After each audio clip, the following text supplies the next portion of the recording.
Huwag mo kaming burahin dito. Colonel Marcos, halata ka na. Ang tinatanong ko lang yung compelling reason. Hindi kung saan mo kinuha. Darating tayo dyan mamaya. Ano po yung plano na sinasabi ni then Chief PNP Bato de la Rosa?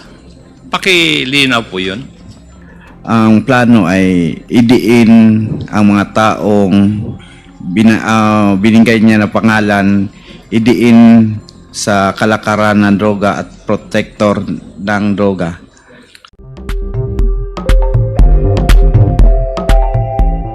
Congressman Paduano, the chair of the Committee on Public Accounts. Thank you, Chairman. Before I proceed with regards to the issues that was raised by our colleagues, doon po sa raid at saka yung sa search warrant, doon sa Bye-Bye Leyte. Mr. Espinosa, yung pakitingnan na po yung paragraph 17 of your affidavit. Paragraph 17 po. Page 3. Paragraph 17. Now, you mentioned about the conversation between General Bato and Espilido. Gamit ang cellphone niya para tanungin siya tungkol sa CCTV footage ng Zilan Hotel sa Albuera, Leyte. Do you have direct knowledge or any knowledge about this CCTV footage? Sa panahon yun, meron kasi kasama ako ng daddy ko na nag-abot ng pera kay Sir Marcos. So yung CCTV nito na footage is all about the footage that was taken in that hotel when you give the money to Colonel Marcos. I'm not the one who gave the money, but ang papa ko ang nagbigay, nag-on hand sa kanya. Okay. And Mr. Chairman, just to put on record that we need to again invite Colonel Espinido with regards to this CCTV footage doon sa Celan Hotel in which the allegation of Kerwin Espinosa is with regards to the money being handed to Colonel Marcos from his father. Tama? Yes po, Okay. Mr. Chair. Okay, now, Mr. Chairman, can we request the COMSEC to invite in the next hearing Colonel Espinido? Kailangan niya pong sagutin to. Next. Comsec, can you take note of the request of Congressman Paduano to invite Colonel Espinido? Next, dun po sa page 3, paragraph 16 to 20. This is all about the conversation between between Bato de la Rosa and Espinido, and at the same time, yung pag-uusap nyo ni former General Bato de la Rosa, now Senator Bato de la Rosa, you mentioned that during that conversation, your mother is present. Can you confirm it? Yes po, nandun po yung mama ko. Narinig ba ng... Hindi lang po ang mama ko, pati yung kapatid ko na isa. Who is the name of your brother, sister? Sister. Sister, who's that? Mariel Espinosa. Mariel Espinosa. Salipa Eslabon Espinosa. Narinig po ba nila yung pinag-uusapan? Opo. Sigurado ka? Sigurado ako kasi nasa dito ako dito ako nakapwesto. Ang higaan ko ay dyan lang sa first na upuan. So, ang kausap mo noon, si General Bato de la Rosa. Opo. Ang pinag-usapan niyo tungkol doon sa CCTV at sa plano na idawit ang pangalan ni Peter Lim at ni Laila de Lima at yung kay Dayan na i-align yung mga date at lugar na babanggitin sa Senado. saan ngayon yung kapatid mo at saka nanay mo? Nasa probinsya po, Mr. Chair. Sa Albuera. Sa Albuera. Sa bahay niyo. Opo, Mr. Chair. Mr. Chairman, with that, may we request that we invite in the next hearing the mother of Kerwin Espinosa and his sister. No, that was, so that it will be confirmed and corroborated, the statement being made by Kerwin Espinosa in his affidavit. So move, Mr. Chairman. Comsec, please invite the mother and the sister of Kerwin Espinosa in our next scheduled committee hearing on the subject of extrajudicial killings. And Mr. Chairman, can we request, since General Torre, the head of the CIDG in the whole country, can we request General Torre to secure the safety of the, may mention, the mother and the sister of Kerwin Espinosa? Yes, sir, will do, sir. Thank you. Now, Mr. Chairman, let me proceed with the next item with regards to the statements of Kerwin and the statement of Colonel Marcos. But before that, may I ask the AMLAC, do you have now the exact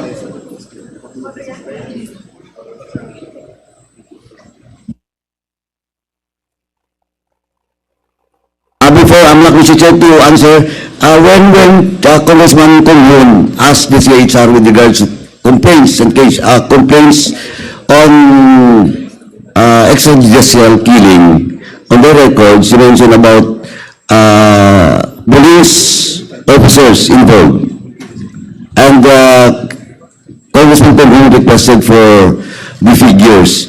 But let me amend such, or a rejoinder on that. Can we request not only the figure, can we request the list of all the PNP officers in that complaint, no? And the circumstances. And that includes the dates. The dates, the cases, the incident or accident happened with regards to AGK. Honorable Chair, yes, the Commission on Human Rights will comply with the request of the Honorable Committee. Can we submit it before the next hearing? Yes, Your Honor, we will comply, Your Honor. Thank you. Thank you, Your Honor. Now, AMLAC, with regards to the 5.1 billion fees ordered by AMLAC be mentioned by Colonel Marcos, is it correct? Your Honor, at present, there is a civil forfeiture case which is ongoing against Mr. Kerwin Espinosa, and properties which are frozen at present. For the peso account, it's amounting to 1,235,439.90 centavos. And there is also a US dollar account in the amount of $502.33. Also, there are 11 real properties. This include a one residential lot worth 336,000 pesos. Another is one fishing ship, 17 motor vehicles, 4 motorcycles, 4 firearms, and 2 watercrafts. The asset preservation order on these properties were issued on the 31st of July 2017. So there is no 5 billion, Your Honor, that was frozen by the AMLAC. That might have been sourced from news articles. Colonel Marcos, can you comment on that? Yes, Mr. Chair. Actually, kanina lumapit po ako sa taga-AMLA, sir. Pre-provide ko sa kanya yung documents na pre-provide din sa akin nung dalawang attorney ng taga-AMLA. Yung scheme. Sandali po. Yung documents coming from the AMLAC. Yep, yes. Dalawang attorney. Is it official and authenticated? Hindi naman po, sir. O hindi dapat. So you should not mention in this committee those documents if it's not official. Pati po yung... Sandali. Yes, sir. You should not use it in your statement, those documents that is not official. Yes, And who is that two attorneys from AMLAC? pilit ko pong i-recall. Now you don't recall. Yung Now you can't recall. Can you recall it or not? Nandun po sa isang cellphone ko, sir. Sa isang cellphone ko na hindi ko na ginamit. At saka nag-provide po ako ng cheque na nandun po yung corporation. Blue. Sandali. Opo. Sige, dahan-dahan mo na. I'm just asking you about that 5.1 billion. And you tell this committee that your source is the two attorney or lawyer from the AMLAC. Now, I told you that is not an official document. Correct? It could be, hindi ba siya authenticated, sir? Oh, that's why you cannot use it. Dahan-dahan ka po. Dito sa committee ito. Second, you cannot even remember that two lawyers from AMLAC. Pardon, sir? Hindi mo na matandaan yung dalawang abogado. Pili ko nire-recall, pero sigurado ako, sir, nandun sa isang cellphone ko po yung... How did you get that information? You talked to them? Personally? We were ongoing, sir, with the financial... Sandali, you talked to them, yes or no? Personally? Personally, sir. So you cannot remember the names? You talk to them personally, but you cannot remember the names? Even surname or family name? Eto I just want to warn you, because we will produce that to lawyers. If you cannot name it in today's hearing, I will cite you in contempt for lying. Hindi ako, Just want to warn you. Huwag mo kaming burahin dito, Kitang Marcos. Are you still with the CIDG? yes po, sir. Oh, General Torre, yung tao mo is telling a lie. He is lying in front of this committee. So you can name the two lawyers? As you have mentioned, you talk to them personally. But now you cannot mention the name. It was 7 years ago. Okay? Yung pangalan nila, sir, at saka yung cellphone number, nandun po sa isang cellphone ko, sir. No, I'm not asking about the cell phone number. Bali po- I'm asking about the names because if you have is the two lawyers assigned in the central office? Sir? Naka-assign ba po yung dalawang lawyers sa central office ng AMLA? Possible, sir. Ba't possible? You're a CIDG intelligence officer and you never checked the background of the two lawyers you mentioned? Actually, And that is the source of your 5.1 billion telling in this committee? Actually, sir, these two lawyers conducted seminar on all CIDG personnel and regional When was officers. that? Ito, lumalalim tayo. 2016. Saan yung seminar na yan? It was 2016, sir. Training kami pertaining to money laundering. Saan yan? Dito, sir, sa Manila, lahat ng RC. Saan sa Manila? Isang hotel, sir. Saan hotel? Hindi mo na naman matandaan yung hotel. Actually, the training, sir, is mandatory for regional. Hindi nga, I'm asking you about the hotel. You cannot mention the name. Now you're telling us that there is a seminar in that hotel. And what is that hotel? Because we have to check that hotel. If indeed there's seminar on that day. I'll try to recall, sir. Doon ko po nakilala yung dalawang lawyer. Eto, Colonel Marcos, ha? Eto, I just want to warn you. Mr. Chair, Eto, this is your first offense of lying. Mr. Chair, Yes. with the indulgence of the Honorable Paduano, With the indulgence of Congressman one Paduano. question lang, one question. Yes, Congressman Naakop, you're recognized. Colonel Marcos, yung information regarding yung 5 billion ba, was it voluntarily given you or did you ask for it? It was voluntarily given to me, sir. Then Because it is mandatory that you recall the names of the two AMLAC. Because that is not appropriate. yes, sir, I will give, sir, the two names, sir. Kami nga, hindi nga namin basta-basta makuha yung kwan kung walang predicate crime eh. I will provide the two names, sir. Yes, Because provide it. Otherwise, I will agree with the Honorable Paduano that you should be cited in contempt. Kasi sinagot mo yung katanungan sa katanungan ni Honorable Gutierrez kanina. Yes. Sir, Ikaw ang nag-volunteer nun na yung kwan ni Mr. Espinosa, ang transaction is worth 5 billion. can I explain a little, sir? Nung binigay po sa akin yung information, Hindi kita tinatanong. Ang tinanong ko lang sa iyo is, did you ask for the details or binolunteer ng AMLAC? It was voluntarily given to me kasi mayroon po silang binigay na documents on the scheme of the money laundering. Nandito po sa cellphone. Yun po ang binigay. Thank you, Honorable Paduano. Yun po. Chairman, kaya Please proceed. Amlak, is it normal? Kasi kami dito, pag nag-request kami doon sa asset, freezing of assets, ang daming requirements. But Colonel Marcos is telling this committee na binigay sa kanya voluntarily that allegedly that 5.1 billion asset. And looking at your records, nandito ngayon hawak ko, and you mentioned it, wala. Di ba? Kaya is it normal, Amlak?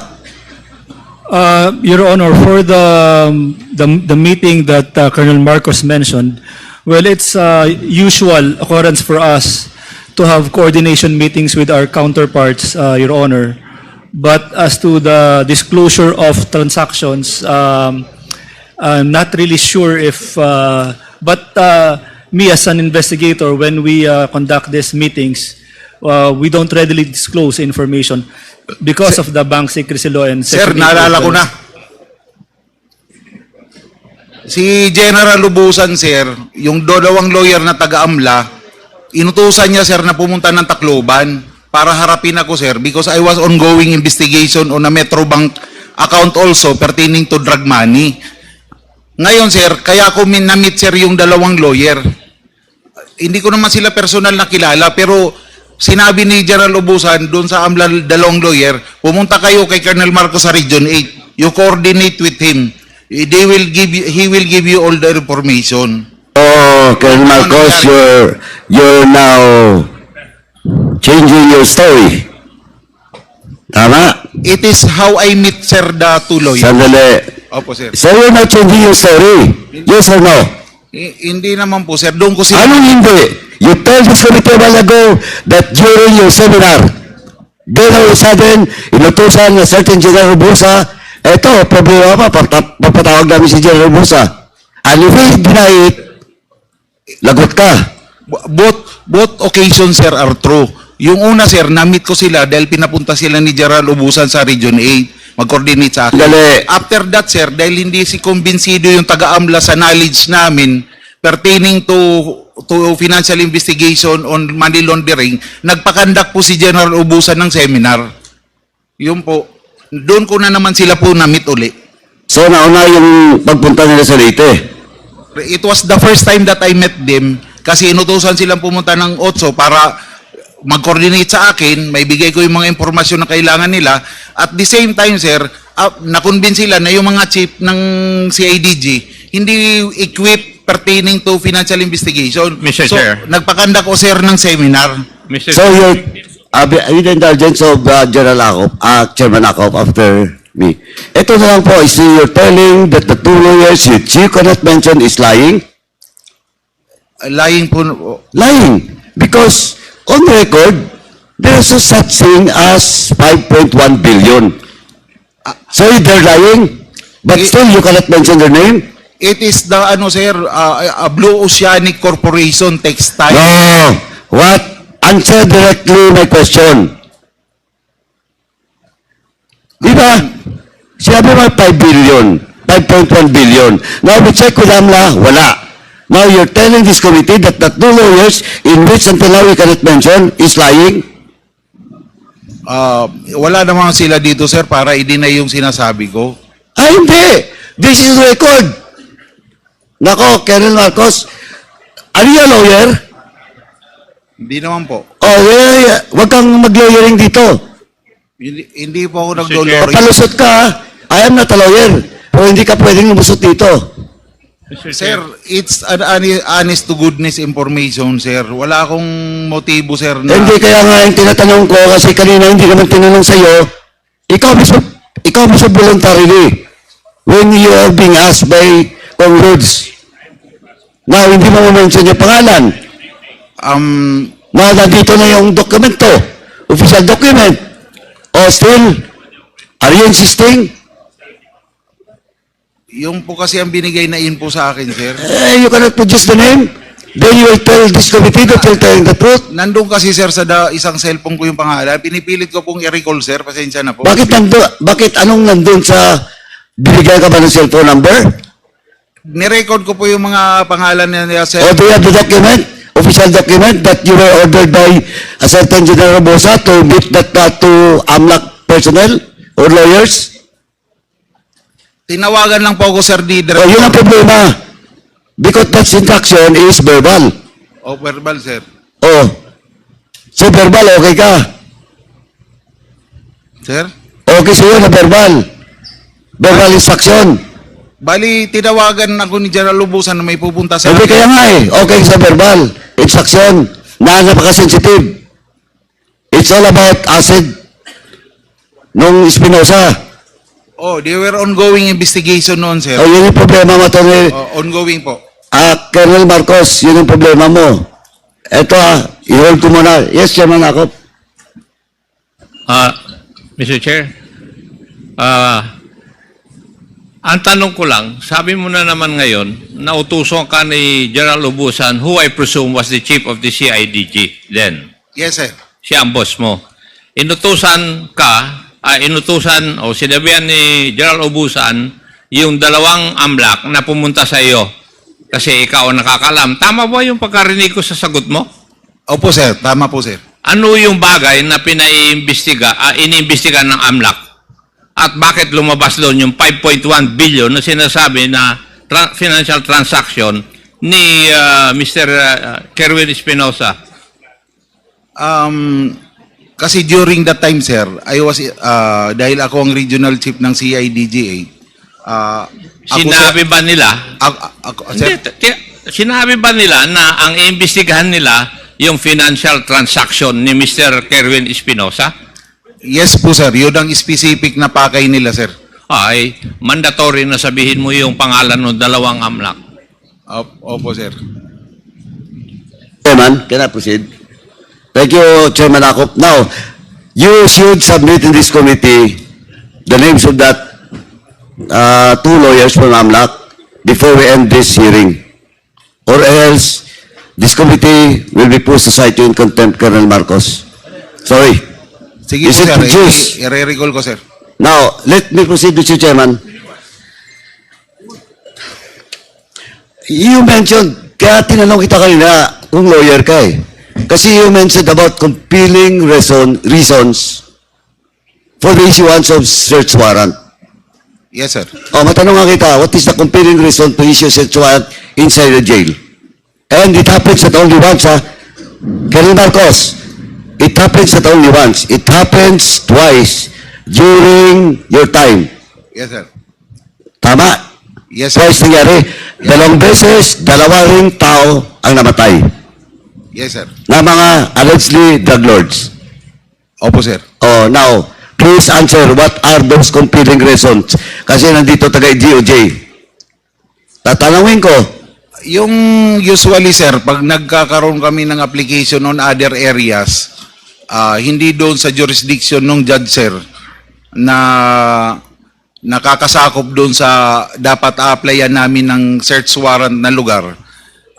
Ang isang compelling reason, there is reasonable, this is a valid reason na maaring mag-leak, sir, yung search warrant na ina-apply namin. Yun po yung... okay, valid reason Opo, sir. that you can serve the search warrant. Tama? Bali, pag mag-a-apply po kami, sir, sa isang judge na sasabihin ng judge, o bakit dito kayo nag-a-apply? Eh, may judge man doon sa lugar na yon. Hindi, na sa dali. Opo, sir. Ikaw, Colonel Marcos, ha?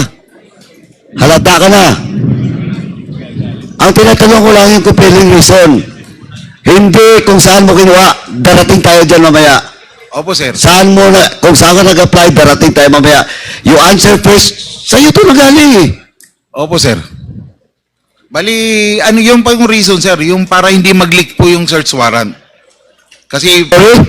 pag minsan kasi... You are not, Colonel Marcos, you are not answering my question. Ang sinasagot mo, Colonel Marcos, makinig ka. Ang sinasagot mo, yung reason why, instead of getting search warrant, in Leyte, you get your search warrant in Samar. Yun yung sinasagot mo. Di ba? Opo, sir. Mali. Ang tanong ko, what is the compelling reason to issue a search warrant in a government facility, and in this case, a jail under the Bureau of Jail Management and Penology. What is that compelling reason? We have a reason to believe, sir, based on intel reports, that there is collusion between the jail guards. Again, you don't answer my question. Ang tinatanong ko, hindi kung saan ka kumuha ng search warrant. Ang tinatanong ko, yung sinasabi mong compelling reason to issue a search warrant inside a government facility, and in this case, sa jail, under the supervision of the BGMP. O anong compelling reason? May intel report nga kami, sir, na yung mga jail guards is medyo kumbaga patong na, sir, doon sa operation. Hindi. Again yung tinasagot mo sa akin, application of search warrant, pupunta rin tayo doon na mamaya. Ang tinatanong ko lang, ano yung sinasabi mong compelling reason for you to ask for search warrant, and the court will issue a search warrant indeed in a government facility, and in this case, jail under the BGMP. Ikaw lang sabi. Because there is a criminal act going on, sir, inside the jail. Kumbaga, mayroong... Criminal act? Oh, parang may... Okay, mamaya punta natin. DOJ. Nandito DOJ? Kriminal ka, tandaan mo ha, Colonel Marcos, pag nagkamali ka dito, na nagsisinungaling ka, baka baguhin mo na, I will cite you in contempt. DOJ, did you get the question that I raised to Colonel Marcos na defensive siya, umiiwas siya, nasagutin? O what is that compelling reason daw? Is there compelling reason to issue search warrant in the jail? Mr. Chair, regarding that particular case, Mr. Chair, there is already an en banc decision by the Supreme Court, saying that there is no compelling reason for the issuance or for the issuance of the warrant. I mean, there is no compelling reason for the application of a search warrant in a jail facility, Mr. Chair. That is a jurisprudence. Yes, Mr. Chair. Oh, Colonel Marcos, eto, hindi ako lawyer, pero ganun din pagkaintindi ko. Eto, DOJ na yung sasabi. Oh, do you have to contest the opinion of the legal minds from DOJ? Hindi po, sir. Oh, better not talk. Kasi yun lang tanong ko eh. Now, next. Ito ay established. Okay. Kasi under the jail management, may uplan galugad dyan eh. Di ba? That is the standard operating procedure of the BGMP if indeed there is an information that that jail, particular jail, may illegal na nangyayari sa loob. Oh, you know. I agree, sir. Oh, so you now agree that you cannot supposedly use it that apply a search warrant. That is the opinion of the DOJ.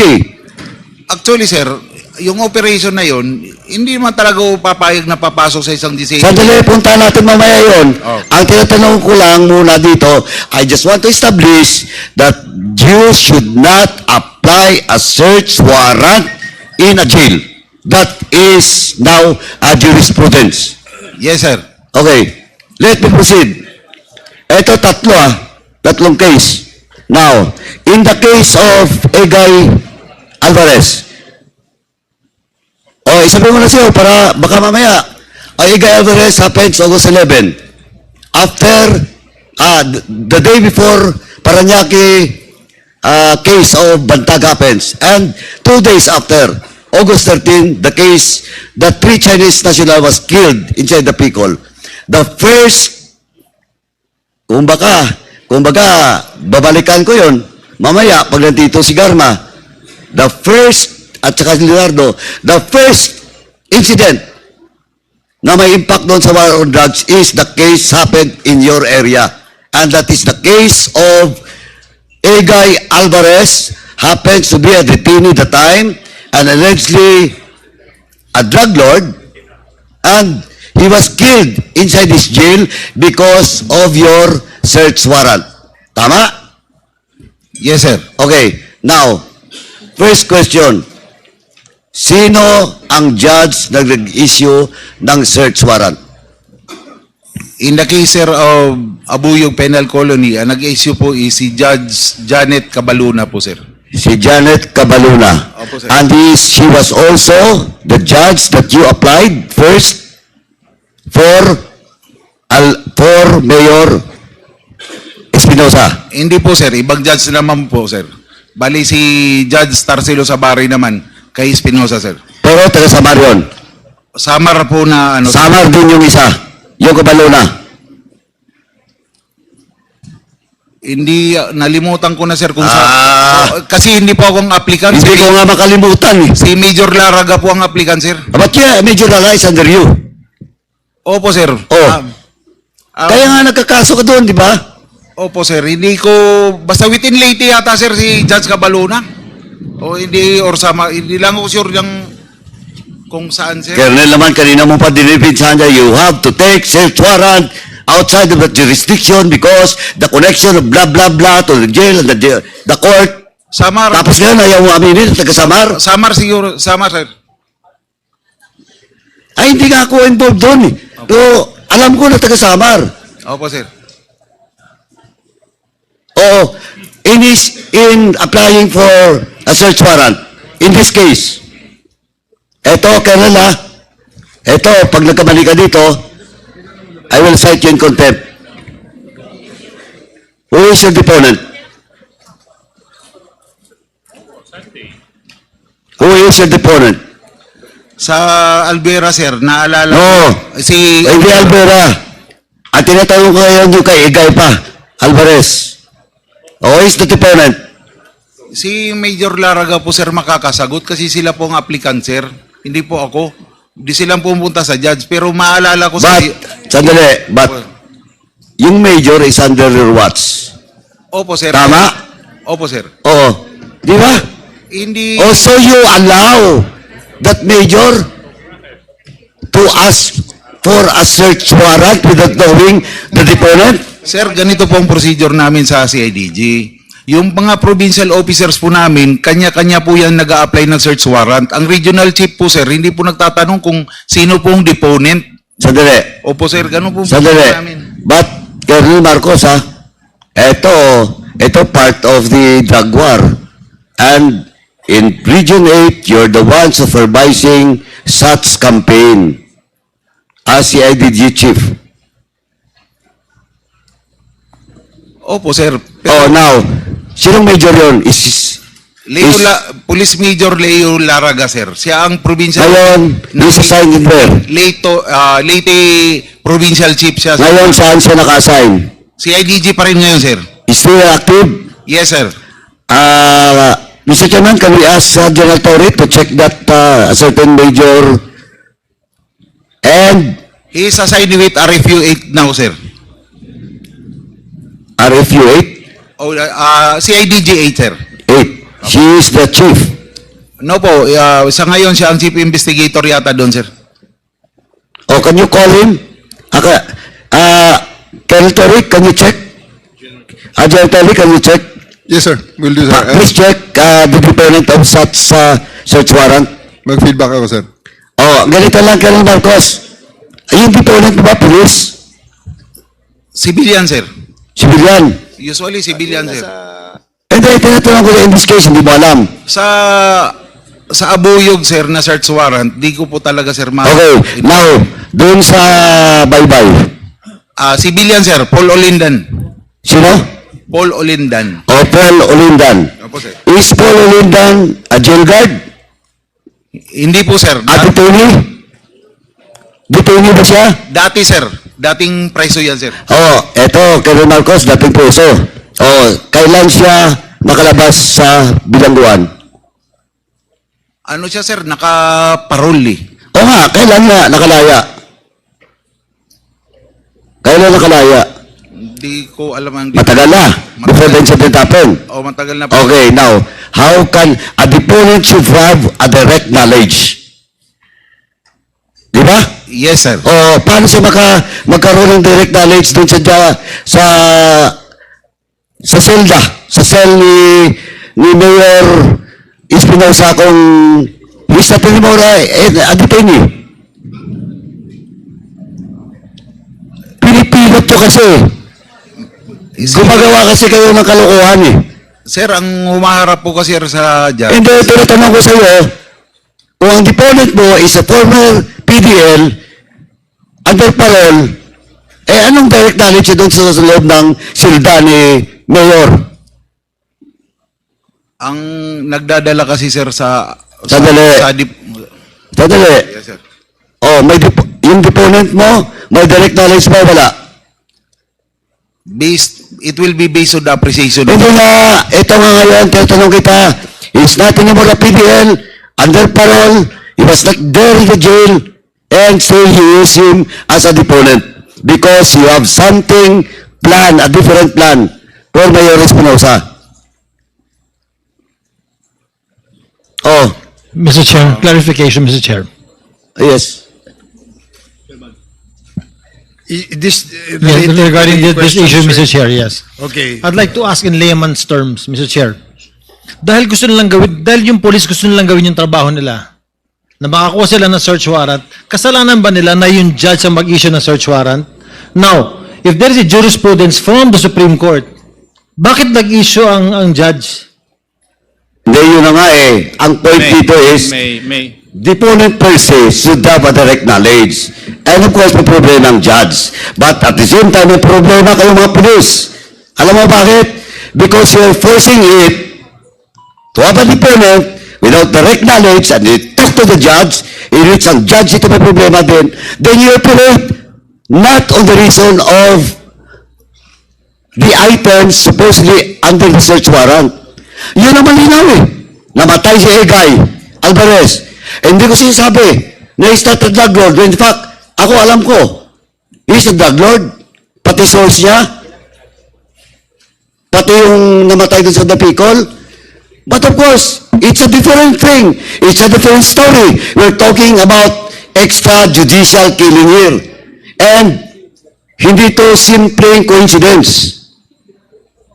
Hindi simpleng coincidence. Kasi dalawang jail sa Leyte ang nangyari, you serve a search warrant and the result is namatay yung mga allegedly drug lords or narco drugs, politicians. Yun pong totoo. Di ba? Ang sinasabi ko, I am not defending the drug pushers, the drug lords. But what I'm saying is, you're violating the law. Because you have a different purpose in getting the search warrant. Yun ang malinaw. And history is telling us now. It never happens na lumabas ang katotohanan during the previous administration because that is part of the drug war. Yun ang malinaw. Chairman Akop? Congressman Paduano, kindly wrap up. Chairman Akop, I thought you will... Anyway. Now, Colonel Marcos, you produced the deponent. The names of the deponent. I will call Major Laraga, sir. After tatawagan ko kagad. Ayun, si General Torre. At the same time, the deponent doon sa sa bahay ni Espinosa. Opo, sir. Tatanong ko po kay Major Laraga kagad. General Torre, kindly check. Please. Yes, sir. I'm Kindly already wrap up, talking to Congressman Paduano. the regional chief, sir. We are asking for the deponent and the applicant, sir. And you produce, Attorney Colonel Marcos, the names of that lawyers within the day. Yes, If you sir. cannot produce this name of lawyers, Yes, sir. will be put society in contempt. I will call my colleague, sir, para makakuha ko yung pangalan. Now, You're saying about the involvement of the jail guards, di ba? Kaya kumuha kayo ng search warrant doon sa kabila, sa Samar, instead of getting it in Leyte? Yes, sir. O now, dahil, ba't doon kayo kumuha ng search warrant? Why? Sa Samar, sir. Yeah. Ba't doon sa Samar, not in Leyte? Ganito po yan, sir. Si Major Laraga po, yung provincial officer ko, they are po the operating arm of different provinces. Pumunta po sa akin, sir, mag-apply po ako ng search warrant. Sinong applyan mo? Ito, sir, may input tayong ganito, ganito, ganito. O sige, i-apply mo ng search warrant. Kung i-approve ka ng judge, implement natin. Ngayon, sir, hindi man po lahat ng search warrant na ina-apply ng CIDG or ng provincial offices, ina-approve ng judge. Marami din pong dinideny. Ngayon, nataon, sir, si Major Laraga, pag-apply niyan, na-approve, in-implement po namin, sir. Eh then, hindi pa sinasagot yung tanong ko eh. Why not in Leyte? Why in Samar? Sa rin yun, sir, sa tinanong ko kay Major Laraga, bakit sa Samar ka mag-a-apply? Sabi niya, sir, pag dito ako, sir, nag-apply sa Baybay o dito sa malapit sa atin, yung mga empleyado dito, mag-interconnected yan. Mamaya, matawagan, sir, na may warrant tayong isi-serve. Yun ang binigay niyang reason sa akin. Eh, ano yan? Teorya niyo yan. Yeah, presumption niyo. Diba? Assumption po ni Major Laraga, sir. Hindi, pati kayo. Siyempre, nag-report na nga sa iyo eh. Pinayagan mo kahit na doon sa kabila. Yes, sir. Oh, Nag-okay diba? ako sa kanya, sir. But a while ago, you're talking about the collusion between the alleged drug lord and the jail guards. Diba? Sinabi mo yun? Yes, sir. That is also based on the intel report submitted by Major Laraga. Major Laraga? Yes, sir. Leo Laraga, sir. Siya yung ano? Siya yung nag-demote Oh, sir. Bali from na-demote yan, sir. because of? Under appeal sila sa Napolcom. Hindi, ito yung Because of because the of? administrative charge, sir, pertaining to the Espinosa case. Okay. Now, ganito lang yun kasi, Colonel eh. Kasi if you have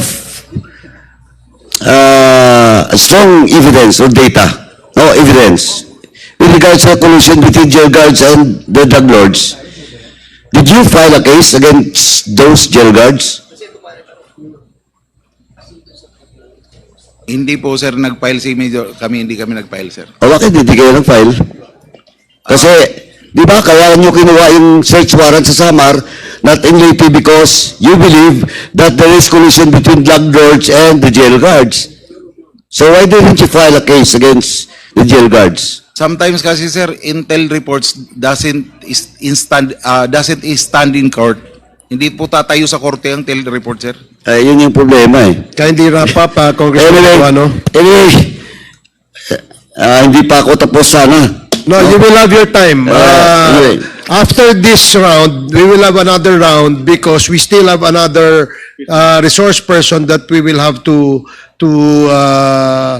present before this committee. And then, I will guarantee you that you will be the next interpellator in the first round of that particular resource person. Mr. Chairman, magkakasunod-kasunod kasi ito, baka malaman pa ni Colonel Marcos. I will just hold my questions, Mr. Chairman. But again, I just want to manifest once again that Colonel Marcos should submit to this committee the names because before this hearing ends, in today's hearing, because I have to talk to that lawyer. Nandito naman po yung AMLA. Okay. Then, yung question of the names that we asked about the deponent. Sir, I will call Major And then, Laraga. nandun si General Torre din is now communicating, I think, he's now communicating with Major Lara. May mga tanong pa ako doon. Marami pa po. Now, lastly lang, Mr. Chairman, can I ask the, baka makalimutan ko, can I ask the DOJ, what are those reason or requirements, legal requirements that the case of Igay Alvarez, in the case of in which and the case of Mayor Alvera, in which police officers are involved in the death of those allegedly detained drug lords. What are the basis or reasons for it to be reopened? I'm very, again, Mr. Chair, I'm here actually for the Pogo related issue. So I'm not very familiar with their cases, sir.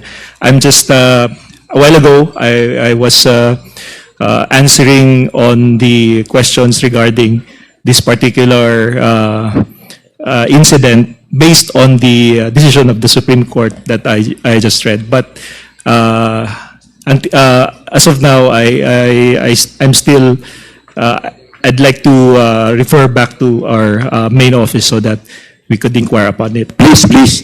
Now, can I get the opinion na lang last na, Mr. Chairman? Can I get the opinion of our dear colleagues, former colleague, is also a top-notch lawyer, may kababayan in Bacolod, Congressman Nery Colmenares, with regards to possible reopening of cases, no? Of the case with dun sa kay Edgar Alvarez, and the same kasi, namatay dun sa loob ng jail eh.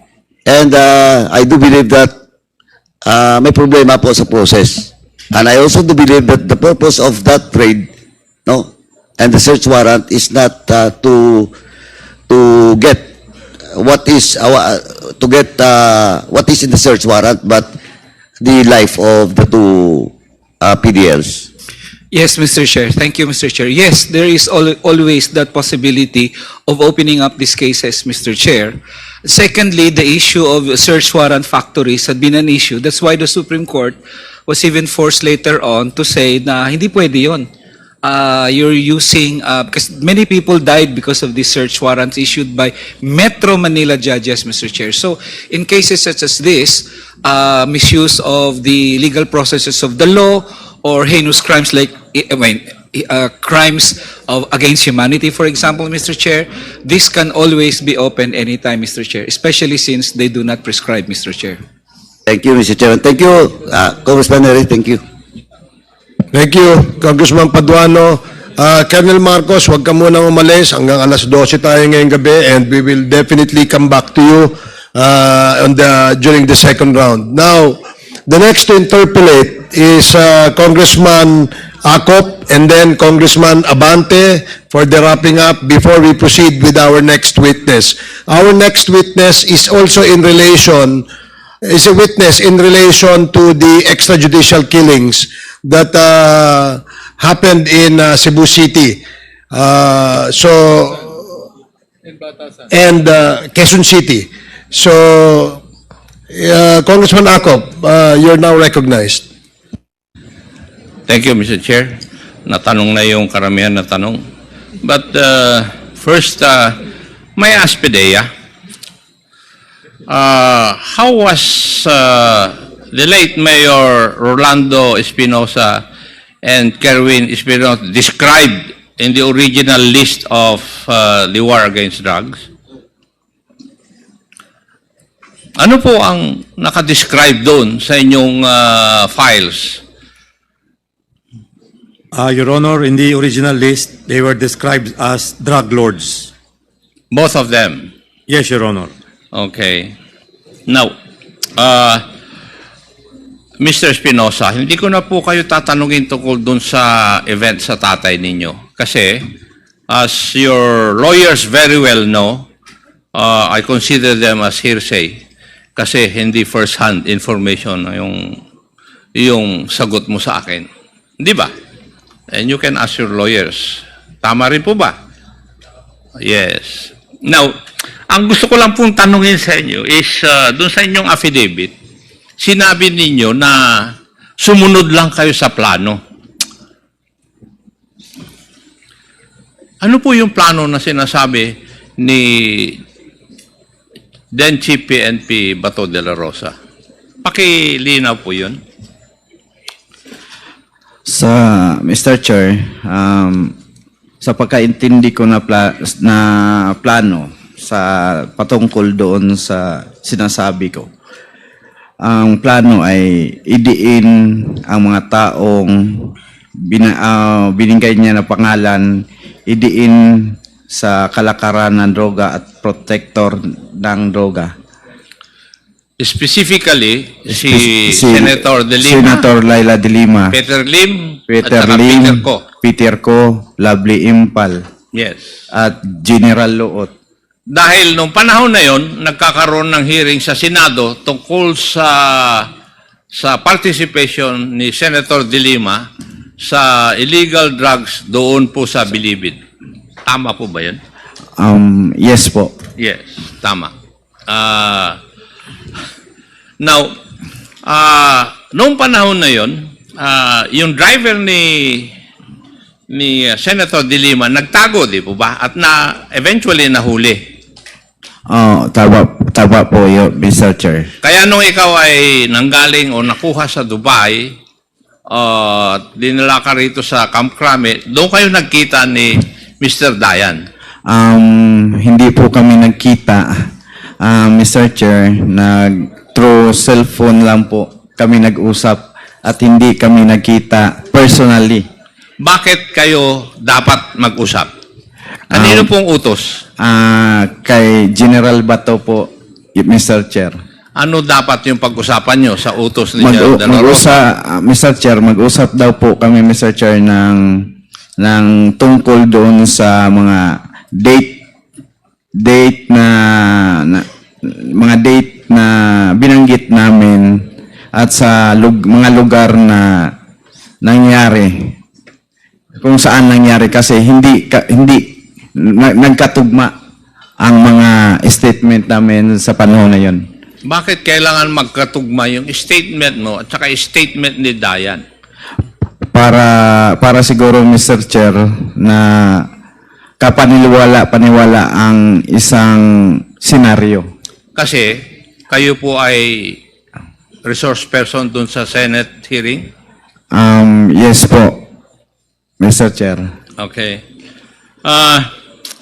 Anyway, alam mo naman siguro habang ikaw ay nandun sa Abu Dhabi na merong sinabi si President Duterte na based on reports during that time, shoot them if Leyte Mayor son resist arrest. Nalaman mo rin ba ito? Opo, yun din ang dahilan na ang plano ko talaga, hindi na talaga umuwi dahil ako mismo nakakita sa balita sa CNN na sinabi ni Presidente na po sila basta musukol. At nalaman mo rin ba na si Gerald De La Rosa, who was then the chief PNP, ay nagbigay ng shoot-on-sight order laban sa iyo when he stated in a news article, De La Rosa to Abuera Mayor Sanz, surrender or die? Yes po, Mr. Chair. Yung tatay po ninyo sumuko sa otoridad noong August 2, 2016. Tama po. Tama. Tama po, Mr. Chair. And unfortunately, November 5, patay po siya. Opo, Mr. Chair. Yes. Anyway. Now, meron ding ang happy ng Albuera noon ay si then Major Jovi Espinido. Yes po, Mr. Chair. At alam mo rin ba na pinagre-resign niya yung tatay mo? Um, Panahon na yun? Oo. Na sinabi yung sa akin ng daddy ko na pinilit siya ni Espinido na bumaba sa kanyang pagka-mayor, mag-resign na daw. And there was also a raid conducted on your parents' house, which allegedly yielded 88 million worth of shabu. Yun ang nakalagay sa report ng mga pulis, Mr. Chair. So, alam mo na nangyari yun? Opo, Mr. Chair. Meron ka bang naging girlfriend na Ana Lulia Guno? Naging asawa ko po yung si Analo Liagono po, Mr. Chair, nung ako ay na-detain sa Cebu City Jail po. Naging asawa mo nung ikaw ay na-detain? Opo, doon kami nagkakilala sa loob, Mr. Chair. And naging asawa mo siya Ano naman ang kaugnayan yung dalawa kay Jeffrey alias Jaguar Diaz na isang drug lord din who was allegedly killed in Las Piñas? Pakiulit po, Mr. Chair. Ano po ang kaugnayan nyo dalawa kay Jeffrey Diaz alias Jaguar, a drug suspect allegedly killed in Las Piñas? Yung asawa ko po, Mr. Chair, may relasyon, parang naging girlfriend, naging kabit ni Jaguar Diaz po, Mr. Chair, sa panahon na yun. At iniwan ako. O naghiwalay kayo at sumama kay Mr. Diaz. Anyway. Opo, Mr. Chair. Aha. Doon din sa panahon na yon, nung kayo po ay nasa kustodiya ng ating otoridad, sinisigaw mo nung panahon na yon na you will tell all but you're not a drug lord. Pero doon sa listahan ng original list ng Drug Watch, ang description po sa inyo ay kasama sa drug lord. Kaya una kong tinanong yung PDEA kung ano ang meron o saan ka naka-categorize kayo mag-ama. Sabi nila, drug lord. So, pero nung ikaw ay nandito na sa ating bansa, you were shouting to heaven na sasabihin mo ang lahat, pero hindi ka drug lord. Yun ang pinagsisigaw mo eh. Tama po ba? Opo, Mr. Chair. Hindi po ako drug lord. Sigurado ka ron? Opo, Mr. Chair. Ano kaya ang dahilan bakit nakalista ka na drug lord dun sa original list ng war on drugs? Hindi ko alam, Mr. Chair, o baka may gustong ma-promote at sa politika din na hindi po ako drug lord. Hindi po ako drug lord. Para sabihin ko sa taong bayan, hindi ako drug lord. Pero naging isang adik-adik ako. Naging drug user ako. 22 years ago. Naging drug addict po ako. Pero hindi po ako drug lord. Yung mga statements mo doon sa Senado during the hearing, binawi mo lahat maliban sa isa. Yes po, Mr. Chair. Ang hindi mo, binawi mo lahat yung sinabi tungkol kay Senator De Lima, di ba? Opo, Mr. Chair. Maliban lang sa isa na statement mo. Yung statement mo na paghihingi ni Colonel Marcos ng 3 million, yun ang hindi mo binawi eh. Tama? Tama po, Mr. Chair. At nakalista rito kung paano ang paraan, paano hiningi, at paano ibinigay yung pera ng tatay mo kay Colonel Marcos. Tama po, Mr. Chair. Yes. Thank you. Now, may I know why Colonel Marcos is not around?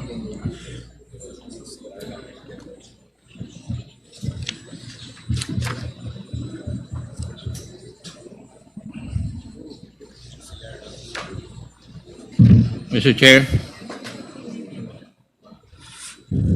Yes, wala po Congressman. si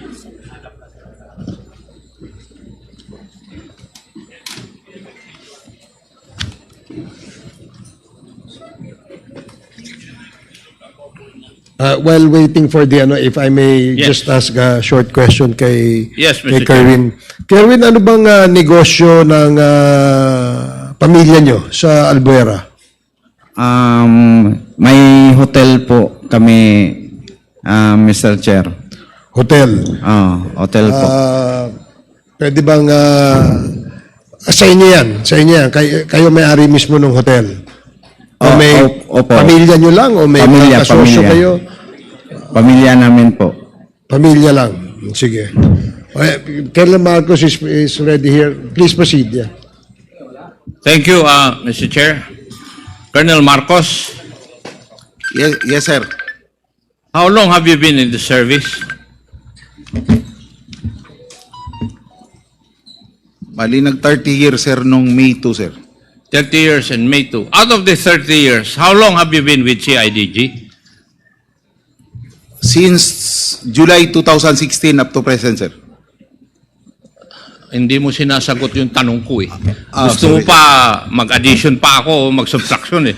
16, Kaya ako nga 17, tinatanong sa'yo, ikaw dapat nakakaalam kung ilang taong ka na sa CIDG. 8 years, sir. 8 years. Continuous yun or may break? Continuous naman po, sir, except nung na-restrict, si IDG pa rin naman ko nung restrictive custody ako, pero till sa time na nakulong kami for 4 months, pero ano kami, sir, automatic leave of absence, pero si IDG pa rin yung unit namin. Gerald Torre? Is Gerald Ernia present? Kindly please take your seat.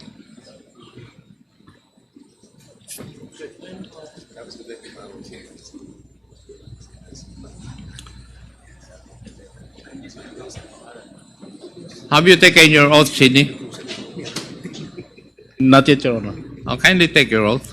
Comsec?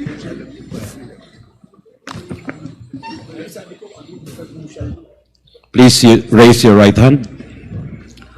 Do you swear to tell the truth, the whole truth, and nothing but the truth in this public inquiry? So help you God? Yes. Yes, sir. Thank you. Thank you, Comsec.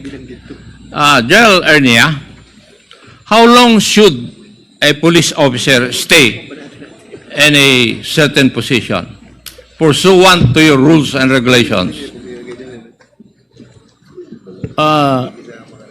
In our existing policy, Your Honor, for key positions like CIDG, as regional chief, the maximum tenure is 2 years, Your Honor. That's the maximum. But you Maximum, can relieve, you have been relieving people even if they've stayed there in that position for only 1 year. That's possible, Your Honor. It's happening. It's not possible. It has happened. Yes, it's happening, Your Honor. Yes. Hindi, huwag mong sabihin na it's possible kasi ginagawa ninyo eh. Now, Gerald Torre, is that also your policy at the CIDG? Are you following the policy of your national headquarters? Yes, sir. And may I know why Colonel Marcos is still occupying that post? Sir, he is already relieved, sir, since 2 days ago, sir. 2 days ago. So wala na. Yes, sir. So ngayon nyo lang sinunod. Nung dumating ka, saka lang nasunod yung policy. Kasi nung panahon ni... kasi tinanong ko rin yan nung nandito si Gerald Karamat eh. And he was not able to remove Colonel Marcos from that post. Kaya tinatanong ko. Thank you. Now, kanina, Colonel Marcos, you stated na yung 5.1 billion na financial transaction ay nanggaling sa AMLAC na kumausap sa iyo sa isang seminar, pangalawa nung nautusan ni Gerald Ubusan na pumunta yung mga AMLAC representatives doon sa lugar mo, sa jurisdiction mo. Tama?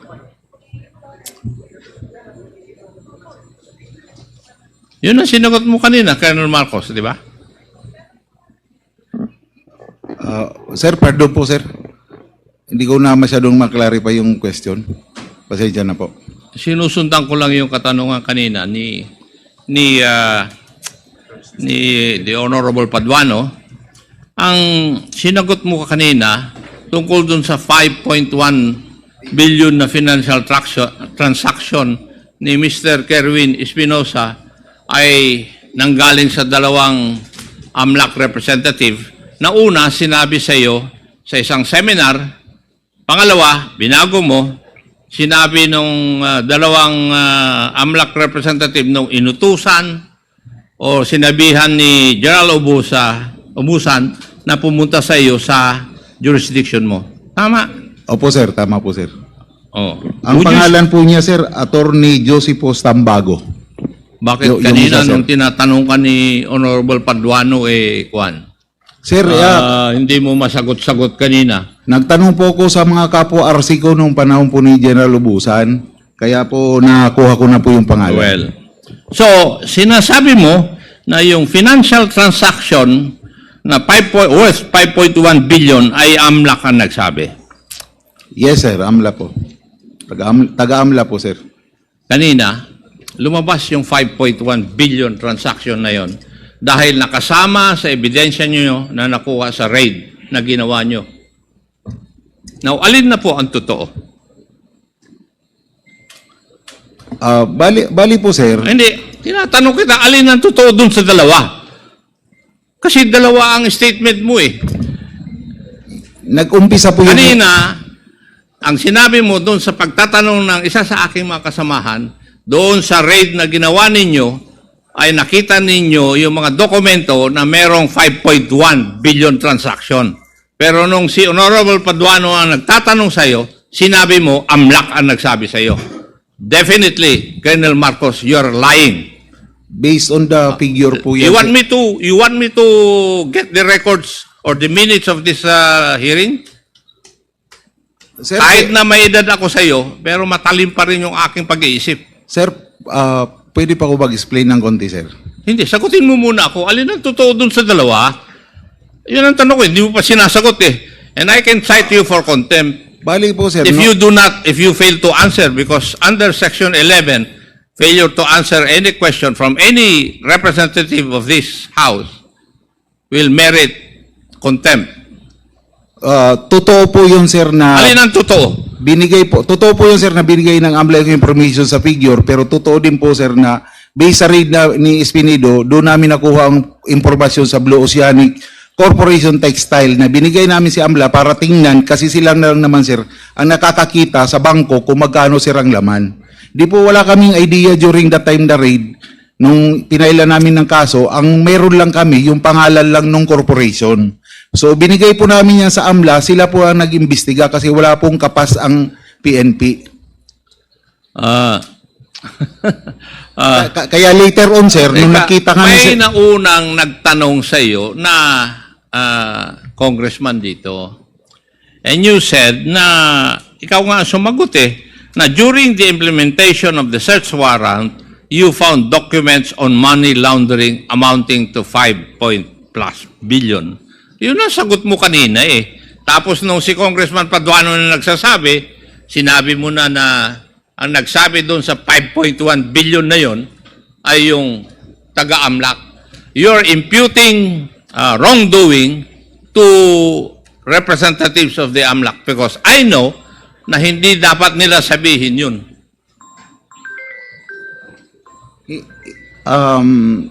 Hindi naman siguro, kasi kung kami nga nagtatanong sa AMLAC, hindi nila sinasabi eh. Siguro, sir, na-confuse lang yung pagbigay ko ng So, would you say na yung pag-confuse mo, you lied? Hindi naman po, sir. Kasi nung mag-grade po ang CIDG at saka si Espinido, doon po namin nakita yung mga cheque, sir. Kung kanino inisyo, sino po yung mga involved. So, obligado po kami mag-report po sa higher headquarters na ito po yung mga na-found out naming documents. Tapos po, ito po, ipinasa po sa AMLA, in which po, nag-feedback po yung AMLA sa amin kasi kami man po nag-request ng investigation doon, sir, sa mga account. Kaya po kami, sir, sinabihan na yung laman nung account, ganito po kalaki. I would like just to advise you, Colonel Marcos, na you should be forthright in your answers to the questions propounded by members of this committee. Yes, sir. Sorry, sir. Ayaw namin yung nag-flip-flop ka. Maliwanag siguro yun. Yes, Your Honor, Mr. Chair. Yes. Kaya nga sabi ko, antayin mo na ako ang magtanong sa iyo. Yes, Mr. Chair. Yes. Now, on August 12, 2016, jailed drug lord Edgar Alan Alvarez was shot dead inside the maximum security compound of the Leyte Regional Prison in Abuyog, Leyte. Tama? Correct, sir. At kayo po ang nag-lead ng CIDG Region 8 sa operation na ito. Hindi po kami ang main lead, but our role, sir, is to the application of search warrant. It was led by the Police Regional Office 8, sir. It was led by the mismo sir ng Police Regional Office 8. We as supporting unit, our role was to apply for the search warrant. Okay. Sige.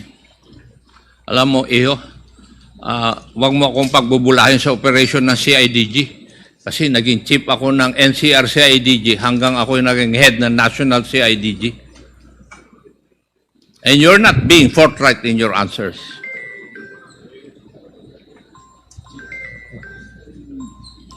Now, doon sa, yun yung una na nag-apply kayo ng search warrant sa isang detention center. Tama? Sa Abuyog, sir? Abuyog po. Yung kay Alvarez. Opo, sir. Sa Abuyog Penal Colony. Yes, yun nga yung first. Yun yung first. Kasi tinanong ka kanina ng isang kasamahan ko rito whether meron pang nangyari na nag-apply kayo ng search warrant sa isang detention center. Sabi mo, oo. Opo, sir. Oo. Pero dadalawa lang yun sa buong Pilipinas. Ano sa tingin mo? Sa iyo lang nangyari? Meron pang isa, sir, pero hindi ko ka-unit, sir. Taga Pro 8, sir. It was led by Colonel nag-apply din sila, sir, sa Baybay ng City Jail. In-implement din po nila. Kaya nga, doon nga lang nangyari. If we go back to history, maski nung ako'y naging chief ng CIDG, walang nangyaring ganyan. Kasi ang protocol, nagkikipag-usap kami sa jail superintendent. Hindi ko alam kung kailan nyo binago yan. Ngayon lang nangyari sa CIDG, nag-a-apply ng search warrant sa isang jail facility, which is supposedly controlled by government. Di ba? O, sa inyo lang talaga nangyari. Yung sa amin during that time, sir, sinubukan lang naman po namin kung pa-approbang po kami ng judge, sir. Yun lang ang, pero kung hindi naman... Tama yung sinasabi ni Honorable Paduano kasi may rason kayo. Di ba? Huwag mo na akong paikutan. Mas magaling ako magpaikot sa ulo mo.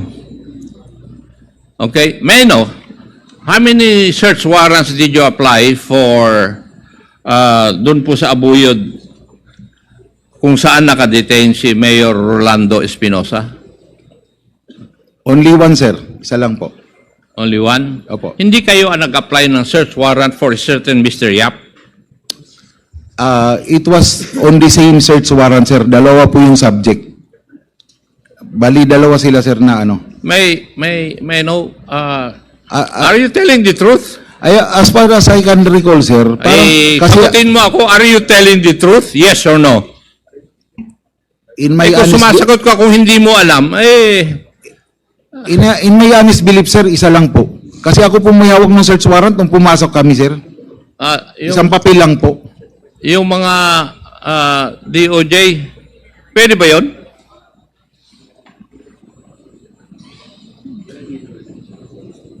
You applied, based on official records, Colonel Marcos, you applied for search warrant on cells 1 and 2. Tig-isang search warrant. Totoo po yun, sir. Dalawang cell, sir. Cell 1 and 2. Pero, Kita nga, dalawang search warrant, cells 1 and 2. Pero si Mr. Yap was detained sa cell number 7. Pero patay pa rin siya.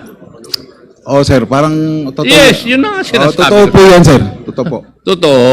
Paano nangyari yun? Kaya dalawang search warrant dahil kay Mayor Espinosa for violation of the Comprehensive Firearms Law. Ang kay Mr. Yap for violation of Republic Act 9165. Tama po yun, sir. Ay, mas marunong pa ako sa iyo. Ikaw nag-conduct doon at mali yung ginawa nyo. Tell me. Tell me, alin ang tama doon sa ginawa nyo? Nag-apply kayo ng search warrant, tapos grinantan. But did you follow the protocol para pag-apply ng search warrant?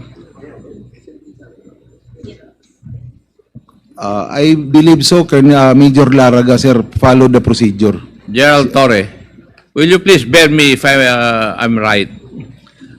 Kayo nakatanggap ng informasyon galing kay Mr. Olendan ba yun? Diba? Mr. Olendan, yung inyong deponent, di ba? Okay. Tama. Ikaw nagsabi rin kanina eh. Narinig ko rin sa iyo kanina. Kung nakikita mo man lang akong nagbabasa, nakikinig ako sa sinasabi mo. Di ba? According to official records, yung witness mo po ninyo, deponent is a certain Mr. Olendan. Would that be correct? Yes, Your Honor, Mr. Chair. Yes. Would that also be true? Siya rin ba ang inyong deponent kay Mr. Yap? Isa lang din, boss. Siya din, sir.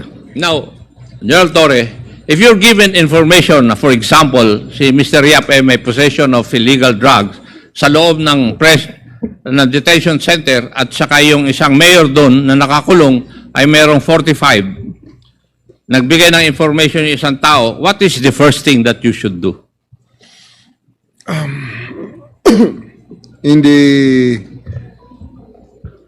Would you believe hook, line, and sinker yung sasabihin ng deponent na yun? O yung informant na yun? I will check, of course, sir, the veracity of the information Yes, given and to me. that is what we call the vetting process Yes, sir. of the information. Now, Colonel Marcos, did you do that? Sir, ginawa siguro ni Major Laraga yan, sir. Ayaw ko makuha nyo siguro. Ginawa niya yun, sir, kasi in-approve man, sir, siya ng application niya. As I said, sir, kahit nandito naman po si Director, ang mga provincial officer natin, sir, is may independence po sila sa pag-apply ng search warrant. Ang regional chief po, hindi po nakikialam. Look, alam mo, ang sinasabi mo ba sa akin ay hindi mo alam na magkoconduct ng search doon sa jail? Is that what you're trying to tell me? Nung approve na, sir, yung search warrant. Hindi nga. Nung approve na po. Sagutin mo yung umiiwas ka kagad, dumidepensa eh. Ang tanong ko sa iyo, hindi mo ba alam na magkoconduct ng search warrant yung provincial office mo doon sa detention center? Alam ko po, sir. And Kasi then, ano po dapat ang ginawa ninyo bilang regional head? Binirify- Hindi ba ang responsibilidad mo ay titignan mo that everything is in order or in accordance with law? Binerify ko yan, sir. Clearly. So, binerify mo and everything was in accordance with law. Tingin mo. Ni-repair din po yata yun sa legal, ni-repair din po sa legal ng CIDG yun, sir, kasi before the implementation, sir, mag-clearance po ako kay Director CIDG. At the same time, sir, ipapa-verify din yung Intel report based doon sa information ng implementation ng search warrant ng Intel Division ng CIDG. Sagot mo na lang yan nung narinig mo yun na kailangan i-vet eh. Yun po yung... Afterthought na lang yung sagot mo, Colonel Marcos. But in all probability, hindi nyo ginawa yun. Kasi doon pa lang sa tanong ni Honorable Paduano, yung deponent ninyo, hindi ka panipaniwala. As a matter of fact, sinabi nga na debunk yung claim na yun eh, nung inyong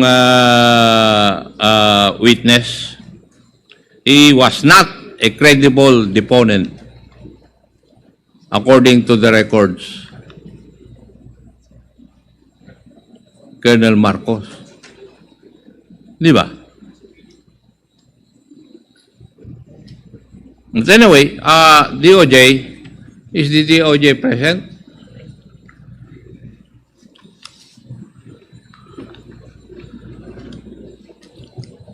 Yes, Mr. Chair.